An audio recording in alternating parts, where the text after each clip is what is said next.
Dad, I'm cold. That tiny voice shattered what was left of my composure. I pulled both my children closer against my chest as we huddled on the freezing sidewalk, my fingers trembling uncontrollably. It was nearly midnight, and the city's biting wind sliced through my thin t-shirt like knives. But I kept my babies wrapped tight in my arms. Their body heat was the only warmth I had left to cling to. The rhythm of their breathing was the only thing keeping me tethered to sanity. My son Arlo pressed himself against his sister Ivy, both their eyes glazed with exhaustion and pain that no child should ever know. "Just a little longer, sweetheart. Just hold on," I whispered, though I wasn't sure I believed it myself anymore. Our lives had been so ordinary just 3 months ago. We'd had a small apartment with creaky floors that Ivy loved to dance on. I'd had a steady job at an accounting firm, and these two precious souls had everything they needed. Then everything collapsed in what felt like seconds. The company downsized without warning, my position eliminated along with 30 others. The landlord gave me 1 week before changing the locks and dumping my belongings on the curb. And here we were now, invisible to the thousands of people who'd walked past us today, sitting on cold concrete with nowhere to go.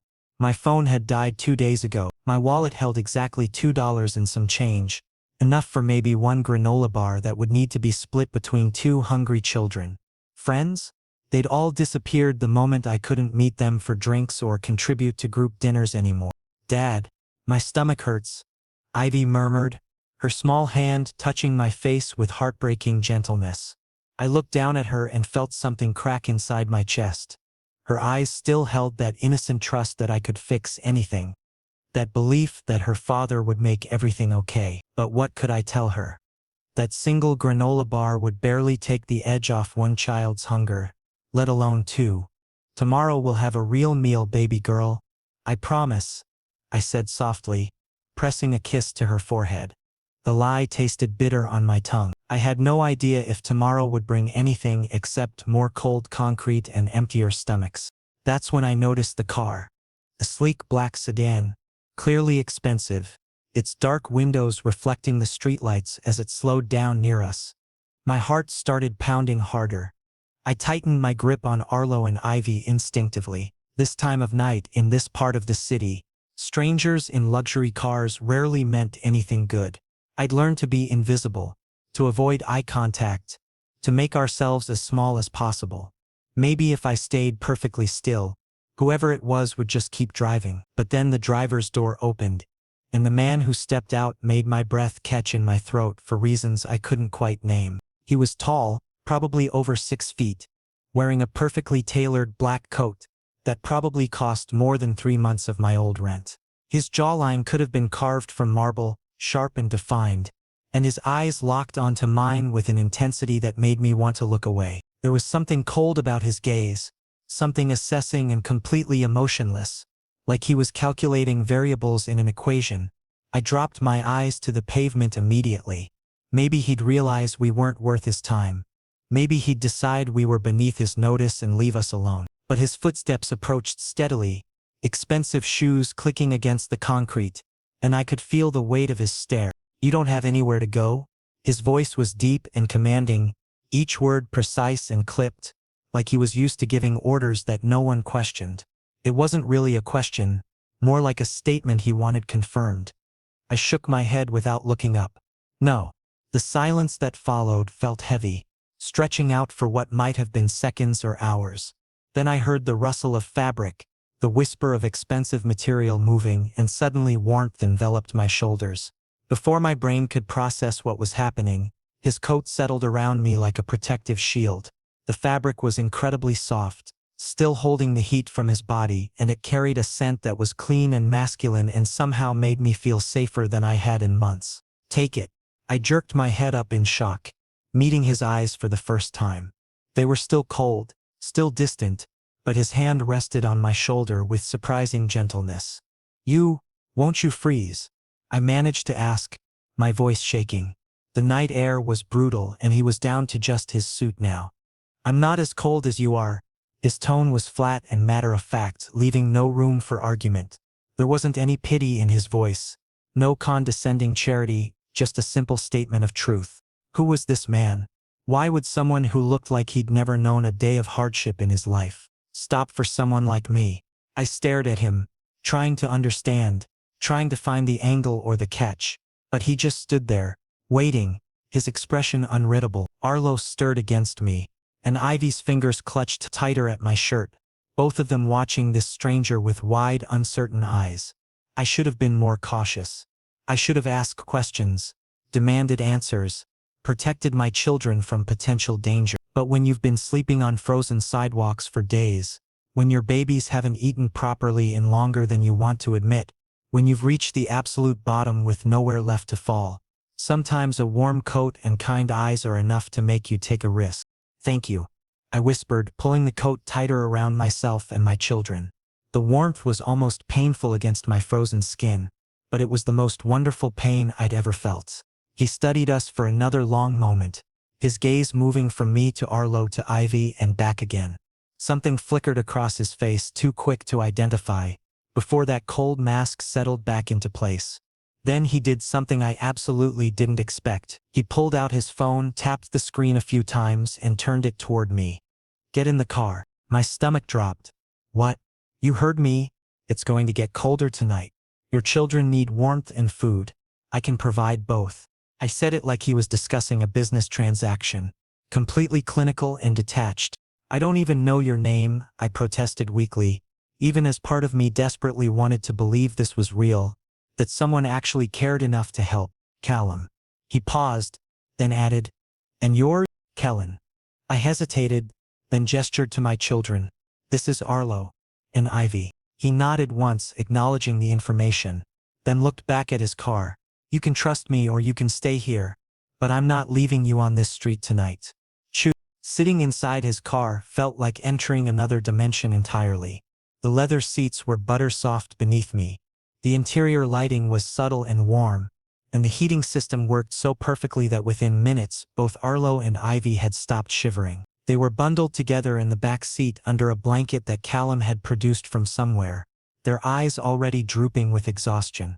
For the first time in what felt like forever, I watched my children relax completely, their faces smoothing out as sleep claimed them. My chest constricted painfully. I turned back around quickly, blinking hard against the sudden burn of tears. I couldn't afford to break down now, not in front of this stranger who was somehow being kinder than anyone else had been in months. I sat in the passenger seat while Callum drove with focused precision, his hands steady on the wheel, his expression revealing absolutely nothing. The silence between us should have been awkward, but instead it felt oddly comfortable, like he didn't need to fill every moment with meaningless conversation. I took the opportunity to really look at him for the first time. His profile was striking: high cheekbones, a straight nose, lips that were naturally well-shaped but currently pressed into a thin line of concentration. Even in just his suit he looked powerful, like someone who commanded boardrooms and made decisions that affected hundreds of people. Everything about him screamed wealth and authority. "Why are you doing this?" The question escaped before I could stop it, my curiosity overriding my better judgment. "Because you need help." He didn't even glance at me, keeping his eyes fixed on the road ahead. No elaboration, no lengthy explanation, just simple fact. "But you don't know anything about us. We could be dangerous?" Now he did look at me, just for a second, and I saw the hint of something that might have been amusement. "You're protecting 2 children while freezing on a sidewalk. You're not a threat." I didn't know how to respond to that. "What's your name?" I tried again, needing some kind of connection, some way to make sense of what was happening. "I already told you. Callum, right?" He had. I was so disoriented that I'd forgotten. "Callum," I repeated, testing the name. It suited him somehow. Strong and uncompromising. "And Kellen." "I know. You just told me." There wasn't any irritation in his voice, just that same flat, matter-of-fact tone. I bit my lip, feeling foolish. "Where are we going?" "My place." Those 2 words sent a jolt of alarm through me. His place? Was I really about to take my children to a complete stranger's home? Every safety lesson I'd ever learned screamed at me that this was insane, that I was being reckless. But when I glanced back at Arlo and Ivy, seeing them finally peaceful and warm, I couldn't bring myself to stop this. Besides, what alternative did I have? Another night on that sidewalk might actually kill us. You don't have to worry. Callum's voice cut through my spiraling thoughts. I'm not going to hurt you or your kids. You have my word. Why should I trust your word? Because if I wanted to harm you, I would have done it already. I wouldn't have wasted my coat or my time. The brutal logic of his statement was somehow more reassuring than any pretty promises would have been. We pulled up to a high-rise building that made my jaw drop. It was all glass and steel, gleaming even in the darkness, with a doorman who immediately straightened when he saw Callum's car. This wasn't just wealth. This was serious money. The kind I'd only ever seen in movies. Callum parked in what was clearly a private spot and got out. I fumbled with my seatbelt, trying to reach for Arlo. But Callum was already there, carefully lifting my son into his arms with surprising gentleness. I can carry him, I started to protest. I've got him. Get your daughter. It wasn't harsh, just efficient. I gathered Ivy against my chest and she barely stirred, just nuzzled into my shoulder with a soft sigh. Callum balanced Arlo easily in one arm while pressing the elevator button with his free hand. We rode up in silence, my heart pounding harder with each passing floor. 29, 30, 31, 32. The doors finally opened directly into a penthouse that took my breath away. It was massive and modern, all clean lines and minimalist furniture, with floor-to-ceiling windows that showcased the entire city spread out below us like a carpet of lights. But despite its beauty, something about it felt empty, more like a showroom than a home. There were no personal touches, no photographs, no clutter that suggested someone actually lived here. It was pristine and perfect and somehow lonely. This way. Callum moved through the space with easy familiarity, leading me down a hallway. This bedroom is yours. The room next to it has 2 beds for the children. I followed him into the second room and nearly cried at what I saw. 2 small beds with fluffy comforters, nightlights already glowing softly, everything clean and safe and perfect. Callum laid Arlo down carefully, adjusting the blanket around him with movements that seemed almost practiced. I settled Ivy on the other bed, tucking her in and pressing a kiss to her forehead. Both my babies were finally comfortable and safe. Thank you. My voice cracked on the words. I don't know how to ever repay you for this. Callum stood in the doorway, his silhouette backlit from the hallway. You don't need to repay me. Just rest. We'll figure everything else out tomorrow. Then he was gone, pulling the door closed quietly behind him. I stood there for a long moment, watching my children sleep peacefully for the first time in days, and finally let myself cry. Silent tears streamed down my face as months of fear and stress and desperation poured out. But they weren't just tears of pain, they were tears of relief too. Whatever Callum's reasons were for helping us, whatever this situation really meant, tonight my children were warm and safe. That was enough. Morning sunlight streaming across my face felt surreal. For several confused seconds, I couldn't remember where I was. The mattress beneath me was too soft. The blankets too warm. The pillow too comfortable. Then memory crashed back and I sat up quickly, looking around the unfamiliar bedroom. Everything from last night had really happened. We were in Callum's penthouse. Arlo and Ivy were still asleep in the next room, their door slightly ajar. I could see them curled up in their respective beds, looking more rested than they had in weeks. I slipped out of bed quietly and padded toward the living area, drawn by the smell of coffee and the soft sound of keyboard typing. Callum sat on a leather couch with his laptop open, already dressed in another impeccable suit, his hair perfectly styled. He looked like he'd been awake for hours, completely focused on whatever work occupied his screen. The morning light caught his features, somehow making him look even more striking than he had in the darkness. Good morning, I ventured hesitantly, suddenly very aware that I was wearing the same wrinkled clothes from yesterday, and probably looked like absolute hell. He glanced up briefly, his expression neutral. Kitchen has food, help yourself. Not exactly warm, but not cold either. Just efficient. I made my way to the kitchen and stopped dead at the sight before me. The marble countertop held an entire breakfast spread, fresh fruit, pastries, eggs, bacon, juice, milk, everything you could possibly want. My stomach growled so loudly I was sure Callum could hear it from the other room. Did you make all this? I called out.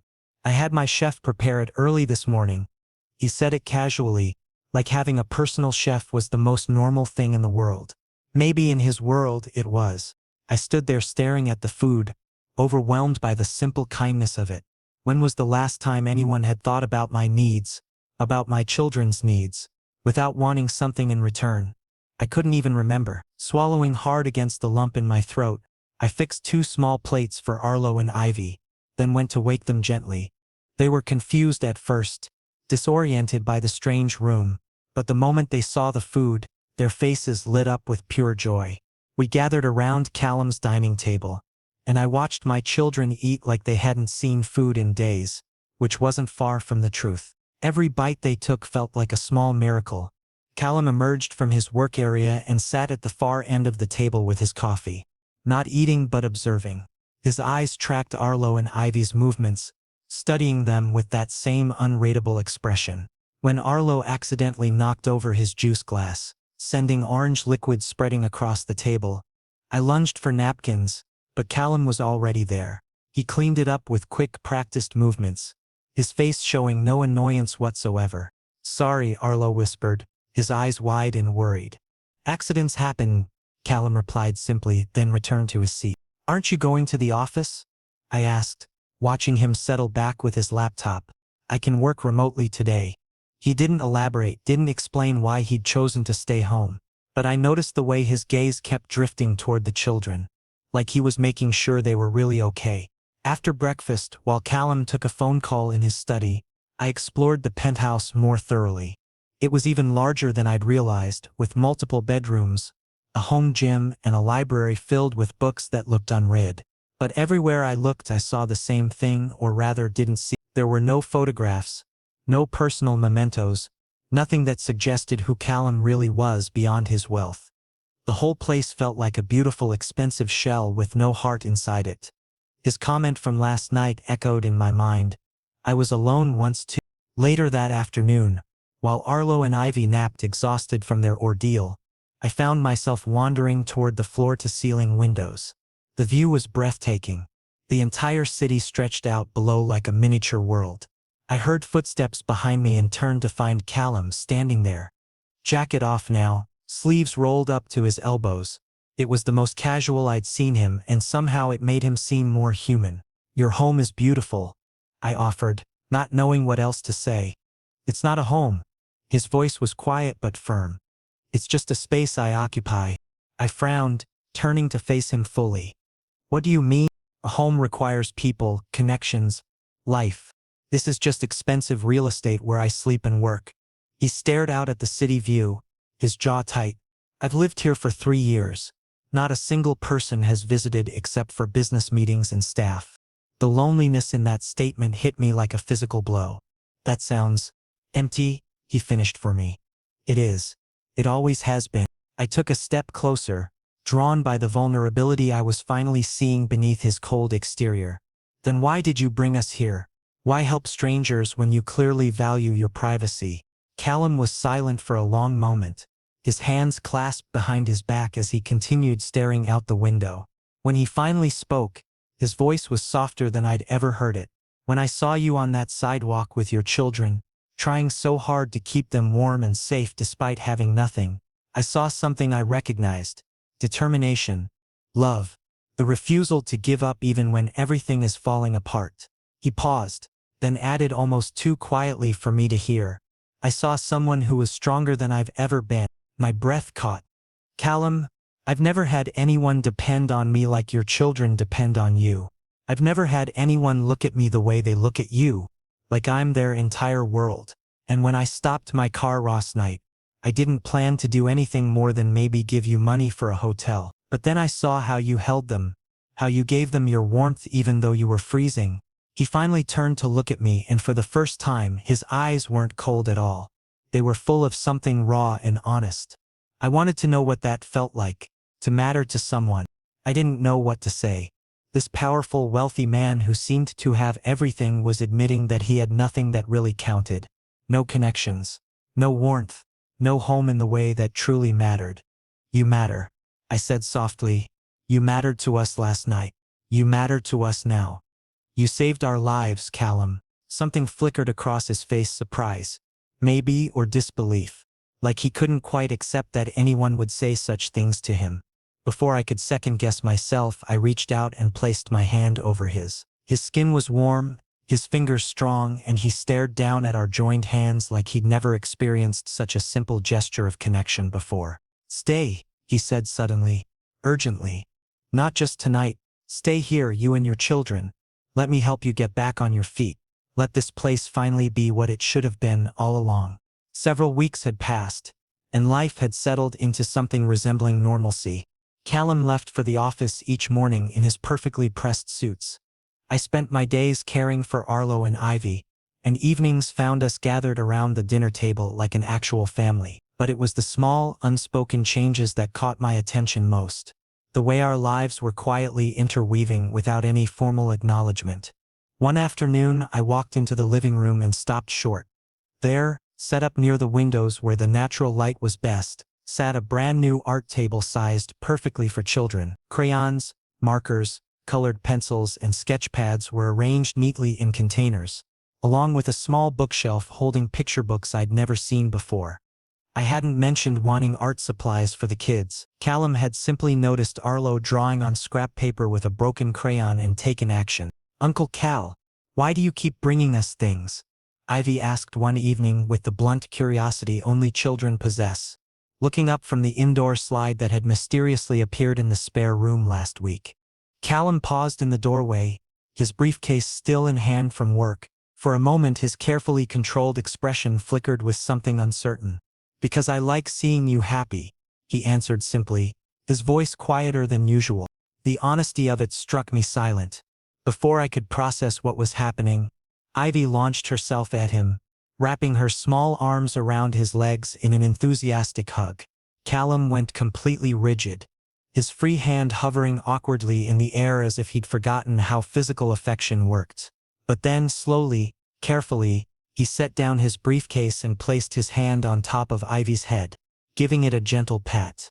The gesture was stiff and unpracticed, but it was genuine, and watching it made something warm bloom in my chest. That night, after both children had finally surrendered to sleep, I found Callum sitting alone in the darkened living room. The city lights through the windows cast strange shadows across his face, and his head was buried in his hands. He looked more vulnerable than I'd ever seen him, stripped of the confident armor he wore so effectively during the day. "Is everything okay?" I approached cautiously, not wanting to intrude if he needed space. He lifted his head, and the exhaustion in his eyes caught me off guard. "I don't know if I'm doing any of this right," he admitted, his voice rough with frustration. "What do you mean? With the kids? With you? I've never been close to anyone before. Not really. I don't know how I'm supposed to react when Ivy hugs me, or when Arlo shows me his drawings and waits for my approval. I feel things, but I don't know how to show them. I'm just not built for this." I sat down beside him, close enough that our knees almost touched. "You're already doing it, Callum. You buy them things they need before I even realize they need them. You rearrange your schedule to be home more. You make them feel safe. That's everything. But I can't give them warmth the way you do. I'm too cold, too distant. They deserve better than someone who doesn't know how to be soft." Without thinking, I reached out and covered his hand with mine, feeling the tension in his fingers. "You're not cold. You just don't know how to express what you're feeling yet. But it's there. I can see it, and they can feel it too, even if you think they can't." His dark eyes searched mine, full of doubt and hope and something deeper that made my pulse quicken. "How do you understand me so easily, Kellen?" Hearing my name spoken so softly, so personally, sent warmth spreading through my chest. "Because I pay attention. I see all the things you do when you think no one's watching. You might think you're invisible, but you're not. Not to me." The silence that fell between us was heavy with unspoken meanings. Then Callum did something completely unexpected. He gripped my hand tightly, his fingers threading through mine with desperate certainty. "I don't want you to leave. Not ever." My heart stuttered. "I'm not going anywhere. Promise me." "I promise." Something shifted between us that night. Something fundamental and irreversible. We didn't define it or discuss it, but it hung in the air like electricity before a storm. The next morning, Callum was different. Not dramatically so, but in subtle ways that only someone paying close attention would notice. He actually smiled, small and fleeting, but real, when Arlo and Ivy rushed to greet him at breakfast. Instead of grabbing his coffee and disappearing into his study, he sat at the table with us, listening to Ivy's rambling story about a dream she'd had. And he looked at me differently too, his gaze lingering longer, more intense, as if trying to memorize every detail. One evening, I was preparing dinner when I sensed him behind me. I turned slightly and found Callum standing closer than necessary, close enough that I could feel the warmth radiating from him, smell the subtle scent of his cologne mixed with something uniquely him. Kellen. My name was barely above a whisper. Yes, I kept my hands busy chopping vegetables, trying to ignore how my heart was racing. Do you ever think about whether this arrangement between us is temporary? Or, he trailed off, leaving the question hanging. I set down the knife carefully and turned to face him fully. What do you want it to be? His eyes locked onto mine with startling intensity. I want it to be permanent. I want you here. Always. I want you. The air left my lungs. Callum, I know it's complicated. We're both men. You have children. I'm emotionally stunted and terrible at expressing myself. But the truth is, I can't imagine my life without you in it anymore. This feeling terrifies me. But it's real. You're real, and what we're building here is real. I took a step toward him, closing the distance until we were almost touching. I'm scared too, because I feel the same way, and I don't know what that means or where it leads us. Then let's figure it out together. I nodded slowly, and when he took my hand, lacing our fingers together with deliberate care, everything inside me settled into place. It was messy and complicated and completely unexpected, but it felt right in a way nothing had in years. More weeks passed, and the four of us had genuinely become a family unit. Arlo and Ivy gravitated toward Callum constantly, and he'd gradually learned to be more demonstrative with his affection. Sometimes he actually laughed at Arlo's terrible knock-knock jokes. Sometimes he carried Ivy on his shoulders through the penthouse, her delighted giggles echoing off the high ceilings. And sometimes he looked at me with an expression that made me forget how to breathe properly.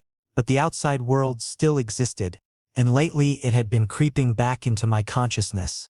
I'd been sorting through old documents I'd managed to salvage, my eviction notice, the termination letter from my former employer, various bills I'd never been able to pay. Everything had fallen apart so quickly that I'd never had time to question whether any of it had been handled legally. Now safe in Callum's home, those questions were beginning to surface. One night I stood on the balcony staring out at the glittering cityscape while my mind churned through uncomfortable memories. I heard the glass door slide open behind me, and Callum appeared with 2 steaming mugs of coffee, offering one to me. You're thinking about something, he observed. It wasn't a question. Yeah, I admitted, wrapping my hands around the warm ceramic. About my old life, how everything collapsed so fast. I keep wondering if I could have prevented it somehow. Callum took a slow sip of his coffee, his profile sharp against the city lights. Can I ask you something? Of course. Your job termination and your eviction, were they handled properly? Legally? I frowned, caught off guard by the question. I honestly don't know. Everything happened so quickly that I didn't have time to think about it.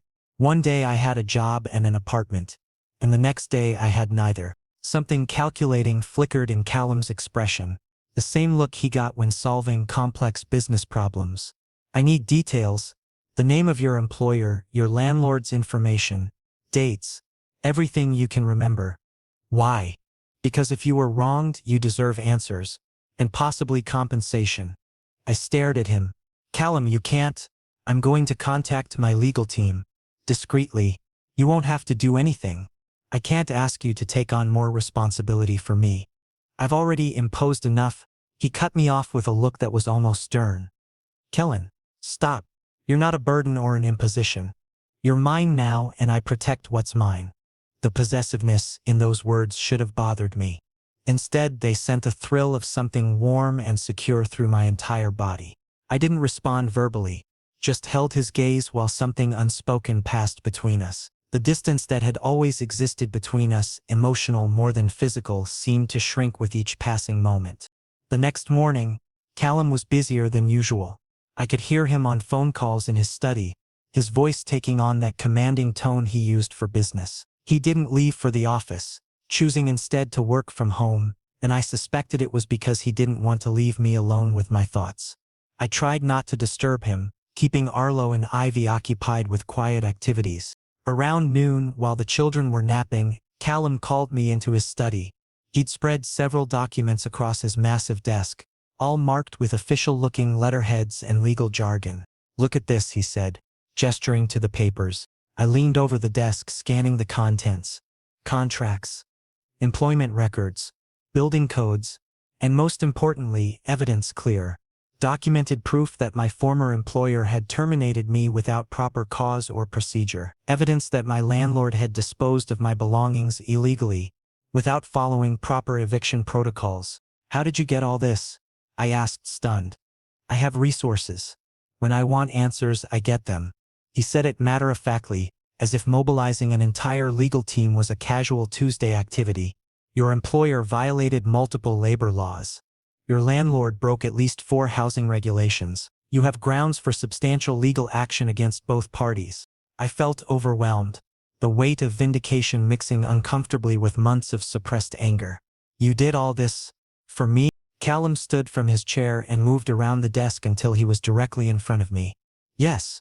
Because what happened to you matters. You matter. Your children matter." I looked up at him, and for the first time I could clearly see past his controlled exterior to the emotions underneath. There was care there, and protectiveness, and something that looked dangerously close to devotion. "How can I ever repay you for everything you've done? Don't. Just stay here with me." The moment stretched between us, charged with electricity. Then Callum did something that shocked me completely.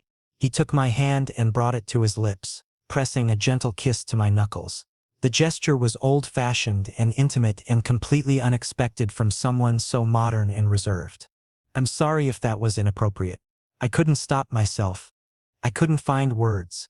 My throat felt tight, my chest full of emotions I didn't know how to name.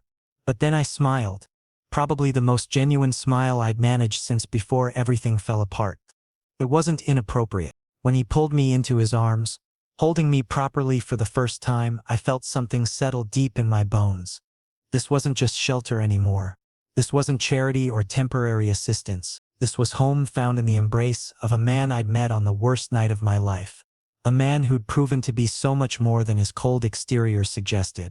That evening at dinner, all 4 of us sat together while Arlo and Ivy competed to tell the most elaborate stories about their day. Callum actually engaged with them, asking questions and making comments, his usual reserve melting away bit by bit. I watched the scene unfold with a sense of wonder, marveling at how drastically our circumstances had changed. Later, after the children were asleep, Callum and I settled on the couch together. He sat closer than before, our shoulders touching, his presence solid and reassuring beside me. "You know," I said quietly, "the first night we met, I was terrified of you. I know you held your children so tightly I thought you might hurt them trying to protect them from me." I laughed softly, embarrassed. "But you turned out to be nothing like I expected." "You changed me," he said, his voice barely above a whisper. "Before you, I was just existing, going through the motions of living without actually feeling alive. Now with you and Arlo and Ivy, I finally understand what it means to truly live." My throat constricted with emotion. "Callum, I love you, Kellen." 3 simple words that carried the weight of the world. I looked at him and saw vulnerability and fear and hope all tangled together in his expression. Saw him taking the biggest risk of his emotionally guarded life. "I love you too." When we kissed that night, it wasn't just physical desire. It was a promise, a commitment, an acknowledgement that we were building something real and lasting together. The next morning, I woke to a text message from Callum. "Legal team has everything ready. Your case is solid. Compensation is likely. But the decision on how to proceed is entirely yours." I found him in the living room, already dressed for the day, laptop open as he reviewed something on the screen. He looked up when I entered, his expression neutral but his eyes watchful. "You really did it," I said, sitting down beside him. "You actually put together a case." "Yes. What happened to you was unjust, Kellen. I couldn't let it stand without at least giving you options." He closed the laptop, giving me his full attention. The lawyers are prepared to move forward whenever you're ready. The compensation could be substantial, enough to get your old apartment back if that's what you want. The words hit me harder than I expected. My old apartment. My old life. Independence. The chance to stand on my own 2 feet again without relying on anyone else. A few months ago, that would have been everything I wanted. But now, what do you think I should do? I asked, needing to hear his perspective. Callum was quiet for a long moment, and I could see him choosing his words carefully. This is your decision, not mine. If you want to pursue the case, reclaim your previous life, start over independently, I'll support that choice completely. I would never force you to stay somewhere you don't want to be. But underneath his measured words, I could see the fear, the barely concealed worry that I might actually leave, that this fragile family we'd built might dissolve as quickly as it had formed. The vulnerability in his eyes made my chest ache. That's not what I asked, I said gently. I want to know what you want. He exhaled slowly, his control slipping. I want you to stay. I want Arlo and Ivy to keep filling this place with noise and laughter. I want to come home every day knowing you'll be here. But more than any of that, I want you to be happy and free to make your own choices, even if those choices don't include me. The selflessness of it nearly undid me. Here was a man who'd spent his entire life alone, who'd finally found connection and family, yet he was willing to let it all go if that's what I needed. The love in that sacrifice was almost overwhelming. What if my choice is to stay? I asked quietly. What if I don't want my old apartment or my old life back? What if I want this us instead? Hope flared in his expression, quickly tempered by caution. Then I would be the happiest I've ever been. But Kellen, you need to be sure. I don't want you staying out of gratitude or obligation. You deserve more than that. I reached for his hand, lacing our fingers together. I'm not staying because I'm grateful, though I am. I'm not staying because I feel obligated, though you've certainly earned my loyalty. I'm staying because somewhere along the way, this stopped being temporary shelter and became home. You became home. The words hung between us, heavy with meaning. Callum's grip on my hand tightened almost painfully. I'm going to pursue the case, I continued, seeing him start to withdraw. I squeezed his hand to keep him with me. Not because I want to leave, but because you're right. I owe justice for what they did. I deserve compensation for the losses I suffered. But whatever money comes from that, I want to use it to contribute here, to help with expenses, to save for Arlo and Ivy's future, to build something lasting with you. You don't need to contribute financially. I know I don't need to. I want to be your partner, Callum, not your dependent. I want us to build this life together as equals, even if our financial situations are, can you understand that? He stared at me for a long moment, then pulled me close, wrapping his arms around me tightly. I felt him shaking slightly and realized with shock that he was fighting back emotion. I understand, he whispered against my hair. And yes, to all of it. To partnership, to building a future together, to making this permanent. We stayed like that for several minutes, holding each other while the morning sun streamed through the massive windows. Eventually, I heard small footsteps padding down the hallway. Arlo and Ivy, awake and looking for breakfast. They stopped when they saw us embracing on the couch, and matching grins spread across their faces. Is Uncle Cal your boyfriend now, Dad? Arlo asked, with all the bluntness of a 6-year-old. I pulled back slightly to look at Callum, seeing my own uncertainty reflected in his expression. How did we explain this to children? What label could possibly encompass what we were building? Would that be okay with you both? Callum asked instead of answering directly, his voice gentle. If your dad and I wanted to be together, Ivy bounced excitedly. Does that mean we get to stay here forever? Because I really like my room. Arlo was more thoughtful. Will you be our other dad? He asked Callum seriously. I watched Callum's face transform, vulnerability and wonder replacing his usual controlled expression. If that's something you'd want, then yes. I would be honored. Both children launched themselves at us, and suddenly we were buried under enthusiastic hugs and excited questions about what this meant for our future. Callum looked overwhelmed but pleased, his arms carefully encircling both children as they chattered at him simultaneously. Over their heads, His eyes met mine and I saw everything I needed to see. Love, commitment, promise, fear of the unknown mixed with determination to make this work. We were taking a leap together into uncharted territory, building a family from pieces that shouldn't have fit but somehow did. Later that day, after I'd formally instructed Callum's legal team to proceed with the cases against my former employer and landlord, after we'd explained to Arlo and Ivy what the next few months might look like, after we'd started making concrete plans for our future together, I found myself back on that balcony where so many important conversations had happened. Callum joined me and we stood side by side watching the city below. His hand found mine naturally, our fingers intertwining like they belonged together. "No more cold streets," he said quietly. "No more empty penthouses," I replied. He smiled, a real, genuine smile that transformed his entire face. "Just home, just family." And as the sun set over the city, painting the sky in shades of orange and pink, I realized that sometimes the worst nights of our lives lead us exactly where we need to be. That freezing sidewalk had brought me here, to this man, to this life, to this moment of perfect contentment. The journey had been brutal, but the destination was worth every hardship. We stood together as the city lights began to twinkle to life below us. Four souls who'd found each other against impossible odds, ready to face whatever came next as a family. This was our beginning. Our real beginning. And it was perfect.